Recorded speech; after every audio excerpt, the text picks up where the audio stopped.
everyone, and welcome back to my channel, Green Glow Gourmet. I'm your host, Roxanne, and for today's recipe, we will be making a vegan cheese chili mac and broccoli baked pasta dish. So I'm going to read you the ingredients. There's probably going to be a couple you're not familiar with, but don't worry, I will go over that with you, with what they are and how to use them. I'm going to first give you the ingredients for everything.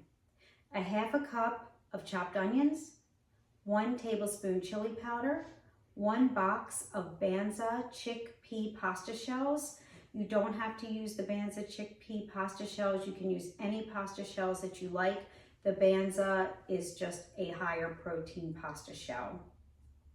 A half a cup of textured vegetable protein, 2 large carrots, 2 medium potatoes, 2 cups of broccoli florets, 2 garlic cloves or minced garlic, half a cup of nutritional yeast, half a teaspoon of smoked paprika, 1 teaspoon onion powder, and then I am going to tell you how we make the sauce because that is going to be separate. For the pasta, just make it according to the directions on the bag. You can start it on the stove top, heat up your pasta, cook it. When you're finished, you're going to put it in a 9 by 13 baking dish.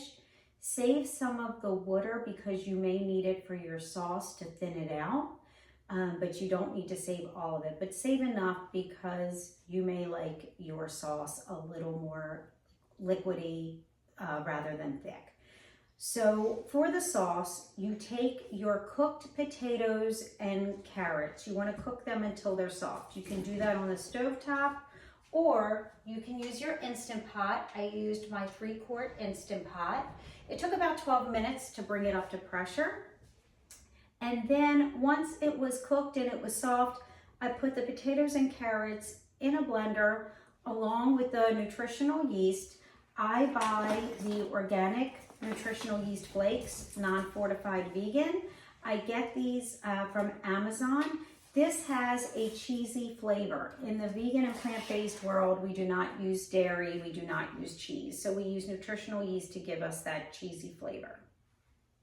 So put that in the blender along with your smoked paprika, garlic, onion powder, and some of the reserved water from your pasta.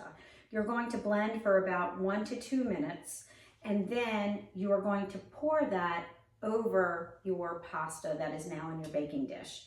I also added my broccoli florets, and I added my chopped onions, and then I sprinkled some nutritional yeast on top. I also, before I sprinkled the nutritional yeast on top, I did add some of the Anthony's Organic Textured Vegetable Protein. This is what we use if we would like a ground beef consistency. It's just dried flakes, but it's high protein. In this recipe, we called for a half a cup. So I put a half a cup of the textured vegetable protein in a bowl. I put some hot water on top, not a lot, just enough to make it moist. Let it soak for about 10 minutes. It will rehydrate itself and give you that ground beef consistency. You do not need to use that in the recipe. It is totally up to you. After you have everything in your baking dish, you are going to bake on 350 for 45 minutes.